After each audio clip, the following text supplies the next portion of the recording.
Alam niya! Hindi siya Uchiha. Sabi niya ilang beses ginawa ito ng mga jungler eh. Oo hindi siya nadali. Hindi siya magpapadali sa ganun.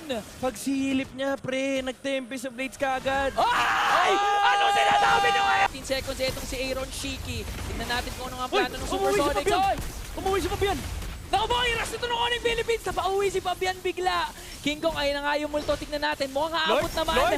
Lord! Magiging retribution battle to. Pumasok si Fabian. Pero huwag niyong kakalimutan, si King Kong pa rin ang beast, ang king of the jungle. Nahuli Kaya pa! pinasok na nga dito si Rana. Papyo ka na immortality pero napaligiran.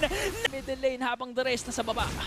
And Brusco, pumasok na naman, nakakuha na naman pagka siya pick up pero hindi ata nakakakuha ng kill dito ang Onyx Philippines pero TLID tinedepensa nila yung kanilang base. Aaron Shiki, hapa kanyang HP, tumumara si Witty, pero isang base impact lang, hirampas si Untouchable! Lumalaban pa rin ito TLID pero hindi nila kaya yung damage ni Kelrine on Philippines. Tower lang ang harap nila. May minion race pa sila sa base ng team linggo dito and Fabian naghahanap ng pick up sa likuran pero Tylon Strike! Press na Tsunami Slam! Bumagsak mula sa itaas yung Ling and tutumba pa si Fabian. May minion na may pass sa may middle lane and wala nang dead depensa sa TLID. Oy, magigit kayo, may Sky Piercer May yan. Piercer yan, may Piercer yan. O yun, Teka, tumba na. okay, Tumba nabigay si Super Prince. Pero Nabigay si Super Prince pero may minion doon sa gitna. nandito si King Kong, nandito si Kelra, nandito lahat and